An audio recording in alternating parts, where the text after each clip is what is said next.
నమస్తే welcome to our channel నేను Ramya Tata airlines flight అనేది క్రాష్ అవ్వడం జరిగింది అది మన భారతదేశం అందరికీ కూడా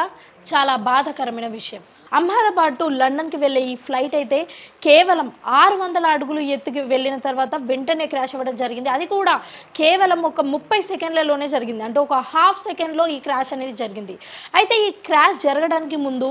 ఈ ప్లేన్ ఏదైతే ఉందో మన భూమి మీద నుంచి ఇలా పైకి వెళ్ళేటప్పుడు ఆ గేర్స్ అనేటివి క్లోజ్ చేసి ఉండాలి పైకి వెళ్ళేటప్పుడు కానీ పైకి వెళ్ళిన తర్వాత కూడా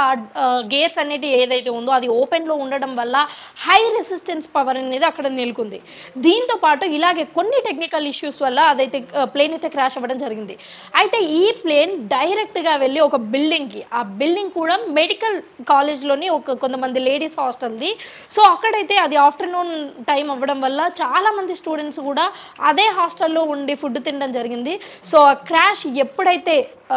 ఆ ప్లేన్ ఎప్పుడైతే క్రాష్ అయిందో అక్కడ వెంటనే ఒక విస్ఫోటనం అయితే జరిగింది ఎందుకంటే అహ్మదాబాద్ టు లండన్ వెళ్ళే ఈ ఫ్లైట్ దగ్గర ఒక 7 గంటల నుంచి 8 గంటల వరకు జర్నీ చేయాల్సి ఉంటుంది కానీ టేక్ ఆఫ్ అయిన ఒక హాఫ్ సెకండ్లో క్రాష్ అవ్వడం వల్ల అక్కడంతా కూడా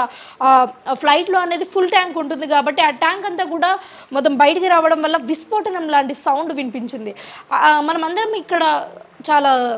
సంతోషంగా ఫీల్ అవ్వాల్సిన విషయం ఏంటి అంటే అంత పెద్ద విస్ఫోటనం అక్కడ జరిగిన తర్వాత కేవలం ఒక 20 మంది మాత్రమే చనిపోయారు స్టూడెంట్స్ చాలామంది స్టూడెంట్స్ అయితే అక్కడ గాయపడడం జరిగింది అయితే ఇక్కడ మొత్తంగా ఆ క్రూతో కలిపి ఈ స్టూడెంట్స్ కావచ్చు క్రూ కావచ్చు అలాగే ప్యాసింజర్స్ అయితే మన భారతదేశపు వాళ్ళే కాదు ఇంకా చాలామంది నేషనాలిటీకి సంబంధించిన వాళ్ళు కూడా అక్కడ ఉన్నారు సో వీళ్ళంతా కలిపి ఒక 280 మంది వరకు కూడా అక్కడ చనిపోవడం జరిగింది ఇది అందరికీ కూడా భయభ్రాంతులకు గురి చేసిన విషయం అని మనం చెప్పుకోవచ్చు అండ్ ముఖ్యంగా ఈ విషయం నిన్న జరిగిన ఈ విషయాన్ని ఒక ఆస్ట్రో శర్మిష్ఠా అనే ఒక యువతి ముందే డిసెంబర్లో ఈ విషయాన్ని కనుక్కొని తన ట్విట్టర్ ఖాతాలో పోస్ట్ చేయడం జరిగింది సో ఇప్పుడు నేషనల్ వైడ్గా కూడా ఈ శర్మిష్ఠా ఆస్ట్రో అనేది ఇప్పుడు ఫేమస్ అవ్వడం జరుగుతుంది ట్విట్టర్లో తనకు ఒక 1 lakh పైగా ఫాలోవర్స్ ఉంటే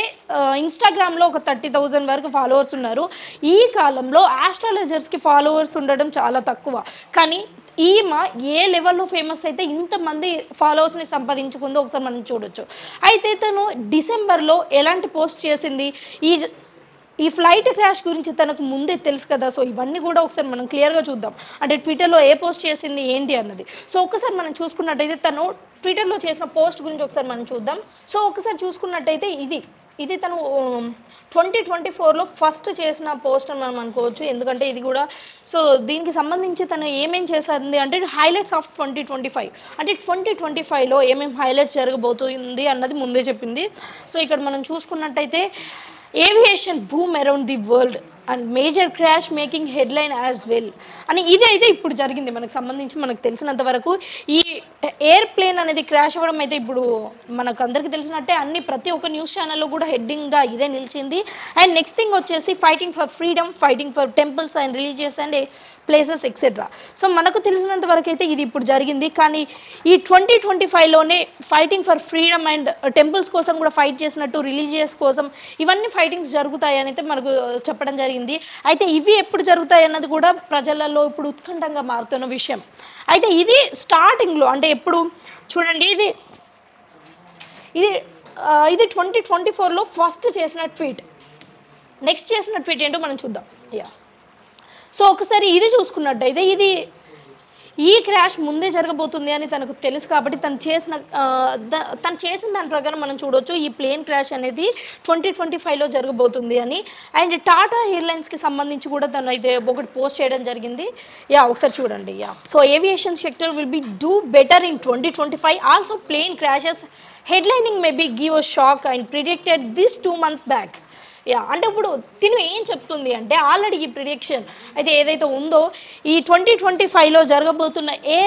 ఎయిర్ప్లేన్ క్రాష్ గురించి తను ముందే చెప్పినట్టుగా మళ్ళీ కూడా ఒకసారి ఇక్కడ మనకు గుర్తు చేయడం జరిగింది సో ఇదే తను గుర్తు చేసింది అండ్ ఇదైతే జూన్లో చేసింది అంటే దగ్గర ఒక 2 months అవుతుంది నేను ఆల్రెడీ దీని గురించి చెప్పాను అని చెప్పేసి సో చూస్తున్నారు కదా ఆస్ట్రో శర్మిష్ఠా అనేట ఆమె 2025లో ఇలాంటి ప్రిడిక్షన్స్ అన్నీ కూడా చేసింది అండ్ నెక్స్ట్ తను ఏం ప్రిడిక్ట్ చేస్తుందా అన్నది కూడా ఇప్పుడు ప్రజలలో ఉత్కంఠంగా మారుతుంది ఎందుకంటే తను చెప్పిన ప్రతిదీ కూడా నిజమవుతుంది అని ఇప్పుడు అందరు నమ్ముతున్నారు కాబట్టి ఆస్ట్రో శర్మిష్ఠా ఇప్పుడు ఏది చెప్పినా కానీ మ్యాక్సిమం ప్రజలందరూ వాళ్ళందరూ నమ్మే అవకాశాలు ఉండొచ్చు.